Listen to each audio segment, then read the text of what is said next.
what this is that our work on Pathways to Adult Success, we had a couple of big questions we had to tackle. And for those test groups, those questions, we built work groups that were really composed of folks that had some prior, were school districts, nonprofits, researchers, and in this case, our challenge was really to think about folks that have been using early warning systems as sort of their initial incarnation to sort of improve high school graduation rates, and were sort of early adopters of that process, so they had some on-the-ground experience doing this work. We really wanted to think with them, what does it take to extend an early warning approach from high school graduation to college success? And we'll come back to in a minute why I'm defining it as college success, not just like post-secondary career and training, the larger thing. Because what we actually found is where we had success in extending it was to be predictors of college success, and not yet in some of those other realms. So that's foreshadowing a little bit of the findings of this work group. But basically the work group tried to think through how do we extend what we're doing to this new challenge. And so doing what things do we have to think through and think about as we do that. So they came up with a set of recommendations, and I'm just going to highlight a very few things here. The full work group recommendations and framework is available on our website, pathwaystoadultsuccess.org. You can go there after this if you're interested and sort of see the whole detailed explanation and layout of what those work group recommendations are. Basically, we had recommendations for how to use indicators, how to do analysis, and how to do actions. And what I'm going to do is I'm just going to take us a little bit through that, and then we're going to hear a live example from San Jose and how part of that framework is being put to work, give sort of a practice example. And then we're going to get some comments from folks that use predictive indicators in their broader work, and we have Eli representing that group of folks from the Gates Foundation, and then we'll open it up for some dialogue. So that's just a sketch of what we're going to do. All right, so what did we find in this work group? So the first thing about what indicators do you use? What indicators will you extend from high school graduation to your initially post-secondary success, or more narrowly tailored eventually to sort of college success, actually 4-year college success? How do you do that? Well, one of the clear things we heard from people in the field, that one of the powers of the initial generation of early warning systems they wanted to keep was this idea of a limited number of valid and powerful indicators. And they really recommended to resist the temptation that just because something correlates with college success, that you throw it in the mix, right? Because you can start saying, well, let's add this, and let's add that, and let's add this, and let's add this. And suddenly you have a 15 indicator index, right? At which point you're now going to give schools an index number, and then for them to use that index number, they're going to have to unpack it back to the indicators, right? And so that sort of becomes circular, just creates more work. And it's sort of a false sense of precision. People argue differently, let me tell you that. It wasn't decided opinion, that was sort of majority opinion, that really stick with a few strong, powerful indicators and resist the temptation to add everything you could think that might give a correlation, that might give you some indication. And so therefore, we're doing that, we're modifying the existing ones and seeing if there's any additional ones that we wanted to add. And the rule to add an additional one was, does it get a particular group of kids who are not predicting with the current ones? And does it do so in a way that's actionable? That it's not just predictive, but it's actionable, right? Because it doesn't, you can't act upon it. It's less utility what you have. So where this ended up was really the sense that for things like attendance, it's just a higher level, right? If it's less than 90% chronic absenteeism is a strong signal of not graduating, attendance somewhere in the mid-90s. And more practice, this number varies, we're finding, from place to place. It's not a hard rule, 97%. Sometimes it's about the distribution of where you fall in the distribution of all kids, but it's somewhere in the mid-90s, right, is important. And that just means you can't miss more than 2 weeks of school, right, as a rule of thumb. For behavior, right, oftentimes for high school graduation, it's often more on the negative side, like suspensions, office referrals, getting in trouble. For college readiness and persistence, it's really more about those ideas of agency and effort and self-management. This is where ultimately a lot of the SES, social emotional whole child measures will come in. I know many districts are experimenting and learning from this. And interestingly enough, the work group recommendation was, is once a district has confidence in that measure, that it's actually a valid measure, and it gives them good indication of these things, they should use it. But the group as a whole wasn't ready to say yet, these are the social emotional measures that matter, right? Because there's still a lot of learning and, and figuring out in the field, and it hasn't solidified with enough data. Though I would say some people are arguing now that growth mindset is getting close, right? So this is a very rapid field, and even in the year since our work group ended, like there's perhaps even more clarity in that time. But still basically we're saying the idea is this idea of effort, self-management, agency. You can see how important that's going to be to sort of succeeding on your own in post-secondary, right? You've got to like, you got to get yourself to class, you got to get your assignments, you got to record what they are, you got to figure out how to do them. That matters in high school too, but it matters even more in post-secondary. And then the final one was the course performance, right? And here really it's settled around GPA. There's, some people do it on course credits, course failures. But at the end of the day, GPA sort of encapsulates all of that. And this is another one where we're giving a relatively modest range around a central tendency. So many of you might have heard from the early initial Chicago work, there was this thing about a B or better. A 3.0 average is what you needed to be college ready. Post that, we've done analysis, other people have done analysis, and have seen the numbers drop as low as a 2.7, which is more D's than C's, is what that means. But it doesn't mean like only A's and B's. And again, that's the need for doing some local analysis and not just depending on B or better.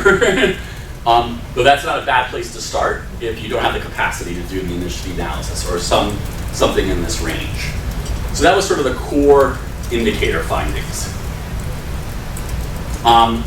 What made this interesting and really helped expand this whole idea of pathways to adult success into navigation and collaborations is people said, yeah, but you could have high attendance and have some agency and effort and have good grades and still not make it to college, right? Because maybe no one took you to a college. Maybe no one talked to you about what's a good college. You ended up enrolling in a college that was a very bad fit for you and you dropped out in six months. Or no one helped you fill out your FAFSA form, so you didn't get financial aid. Or to tell you that like you got to put a housing deposit in over the summer to have a place to live. So there's all of these just sort of preparation and application milestones you've got to monitor also, right? To know if the kid is on track for post-secondary. They were less important than for high school graduation. High school graduation is pretty set. You need your 24 credits, it needs to be these classes. And there's systems of sort of, some are good, some are not good, right? Some of you work, but this is sort of new terrain to say we're gonna track this for every kid, right? Oftentimes this was done by a counselor, but counselor ratio to kids is not at the level they can actually track this well for every kid and give them a dialogue. And then the final thing that came up was this intensity of preparation, right? It's not just your GPA, but it's your GPA and what classes, right? And that influences some of your choices, right?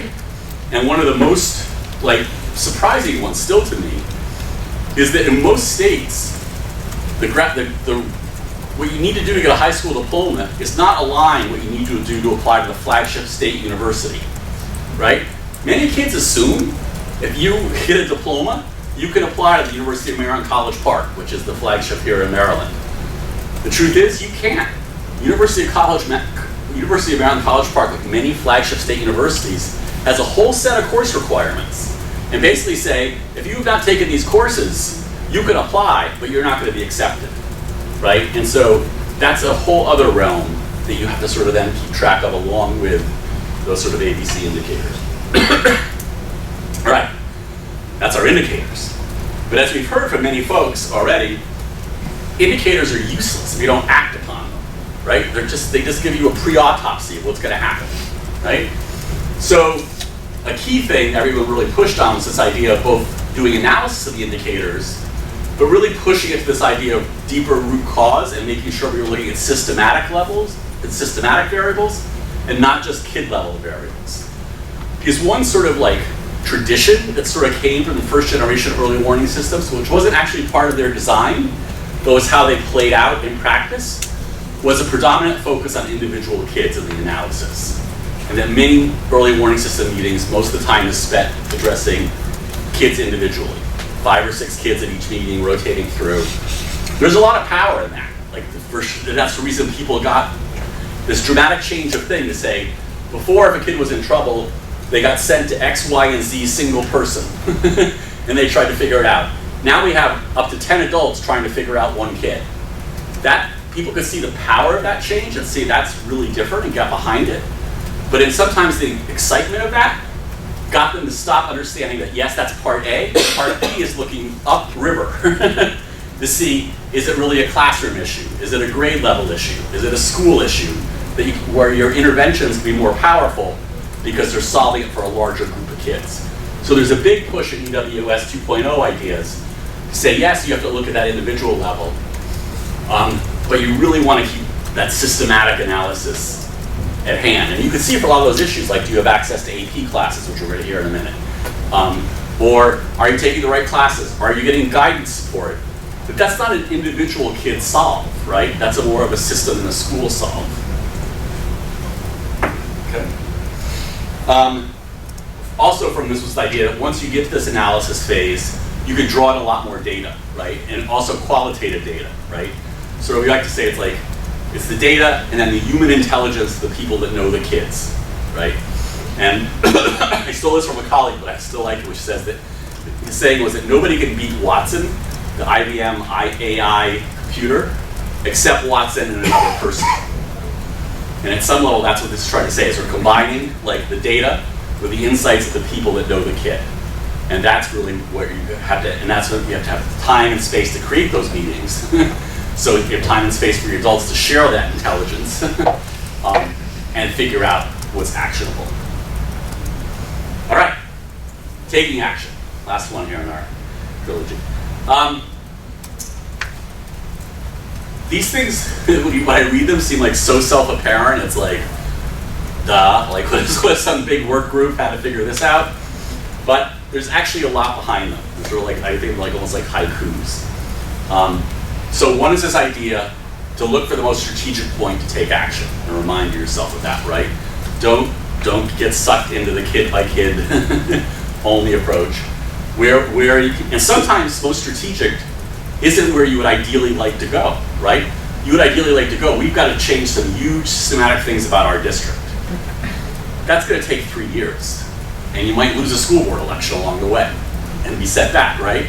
So maybe you have to say, that would be ideal, but we maybe have to go in the middle between the kid and the school board to get something that's both actionable and doable in the time in the here and now, but we're working longer term for that bigger systematic change. Actions that support should be visible and measurable. This seems like duh, but it's not, right? Think about so many things people might do. There's been an upsurge of violence and our kids are exposed to trauma. We've got to give every school a trauma nurse. Or we've got to give every school one more counselor. That's really not a visible or measurable action, right? What is that nurse doing? What is that counselor doing? How big of an impact does it have? How many more kids are being served based before than after? Is it effective, right? Just inputs, we often try to say is our action, aren't measurable as raw inputs. You have to really think, what do I want that extra person to be doing, and is that happening? That's where you're actually trying to measure to see if it makes a difference. Conduct ongoing evaluation to support continuous improvement. This is the thing that we learned so much from EWS 1.0. Time is scarce, energy is short, we actually have time to meet, we actually have the data, we actually work out some good interventions, we're feeling good about it, we all have to leave and go to get to the rest of our work, and nobody records what we decided to do. Because it's all in our heads, right? We know what to do, we're ready to go, we gotta go. That extra step, that extra 2 minutes, which people feel they don't have the time for, is the thing that lets you come back a month later and say, did we actually do this? Because if you come back a month later and ask people, what do we think we're going to do for that kid? I think it was this, I think, right? Like, in a month, like your mind of what happened in a school is wiped clean, right? We've been there, like, there's so much going on every day. So just that thing of saying we really have to record what we decide to do is the only way you can actually do any kind of continuous improvement. And that is actually a bigger mindset shift than we might think, because it seems obvious, but in the day-to-day work of schools, it's usually what gets cut. And then finally, right, you have to acknowledge that these things might not work. So you want to pick an intervention that's actually changeable. And if it doesn't work, like you don't make some big investment in this one idea, and you put this huge sunk cost in, and like it's got to work or it's like all in or right, win or lose, because we put so much into it, this has to work, right? We didn't test it, we didn't model it, we just went in all in, and now we can't really change it. So that again wouldn't be considered to be a strategic sort of action. So we just put this together. You have your data coming in, you have your indicators, your analysis, your actions, and it's really dependent on having a team structure, right? That's the other key recommendation of the work group. This can't be the work of a person. You can't have your on track to college person, right? Who has all the data and makes all the decisions and runs around and gives recommendations on what to do. This is really a team structure, and we heard in a prior session from Carla from a district outside of Oregon, really about the really thoughtful work they had to do to create integrated teams across sectors and silos, even within districts. And Baltimore was speaking that to this morning too. This work really cuts across these silos: data, accountability, academics, social, emotional. All of those things in a district often have their own thing. And you have to actually create both district cross-sector teams and then school teams that are integrated for this to work. All right, so one quick live example, and then we're going to San Jose to see how it really works. Okay, so one place we put this to test was Boston. And they had this thing called the Boston Opportunity Initiative, which brought together public schools, Catholic schools, the charter schools.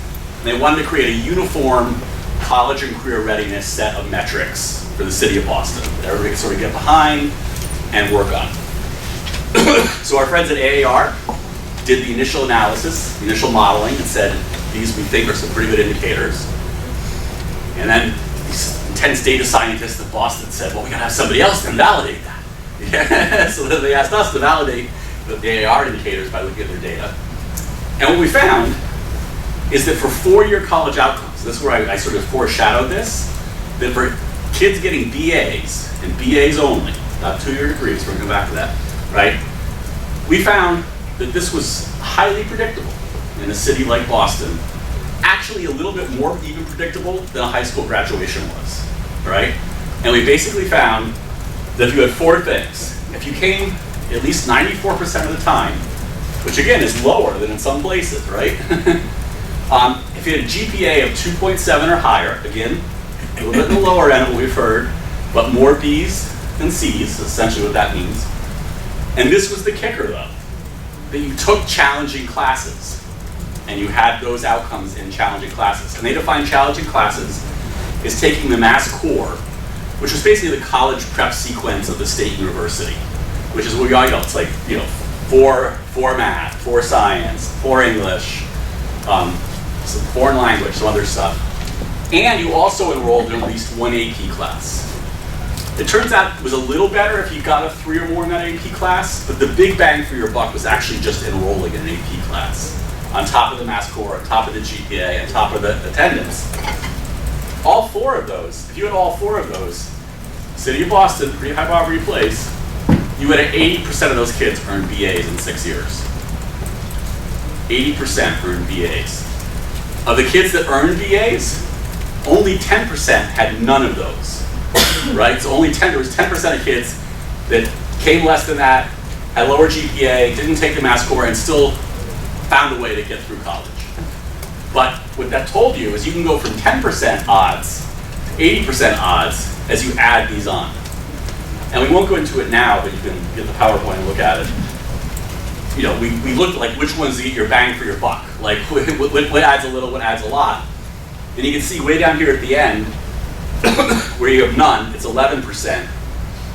Then we add higher attendance, everything else stays the same. You get 10-point bump.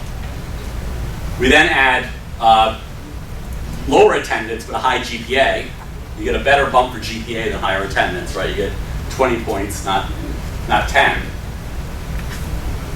But the real thing, right, is when you get to adding the mass core, right, which gets you all the way to 72, right? When you have high GPA in the mass core and even low attendance, you're up to 72% of those kids. You add the attendance back, you get your 10% back again, right? So that really shows you that the big jump is the GPA and then the mass core, right? Those two together are really the big drivers. So what that tells us is, like, you got to do decent in challenging courses, right?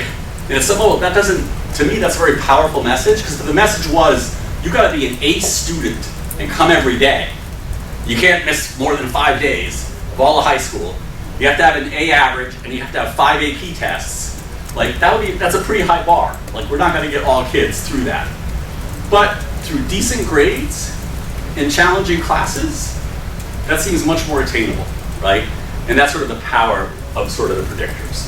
Now, the final part of this story is it didn't work at all for two-year institutions. And 40% of the kids that are graduates of Boston are going into two-year institutions, right? It's a big destination for the graduates of many urban school systems, are their local community college systems. Because it's close to home, it's cheaper, it's open admissions, you can apply late and still get in. Many advantages, but not really organized to give the supports kids coming from challenged backgrounds and living in sort of challenged circumstances need, because they ended up having like 11% success rates. So partly why we couldn't predict things is that very few kids were succeeding. And if very few kids are succeeding, what's going to, right, it's hard to find a predictor. And so basically our understanding of that is that the conditions under which kids were experiencing that community college experience in sort of an urban area, and the circumstances of their own lives, which tended to be higher poverty, more challenged, swamped any differential of academic preparation in predicting outcomes.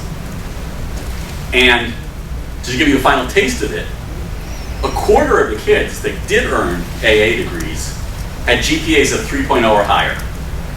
So in theory, they could have probably gone to they could have gone to a four-year school. If maybe they didn't get good guidance, maybe that was their choice. Maybe it was a good choice. A quarter of the kids that earned an AA degree had GPAs below 2.0. They had a D average when they graduated high school.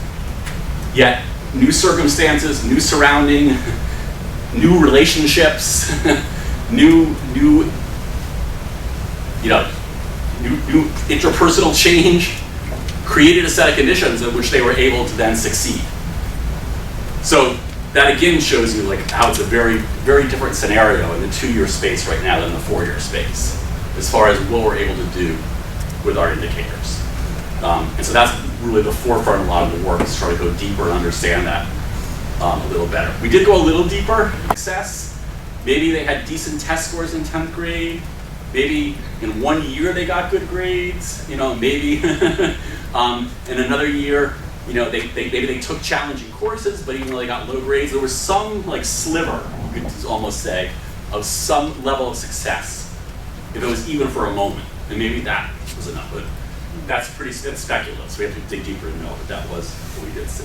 All right, so what I want to do now, I'm going to save our open question for the end, which is, who needs to be convinced of what for EWS 2.0 to be used widely? So be thinking about that as you hear the rest of the presentation.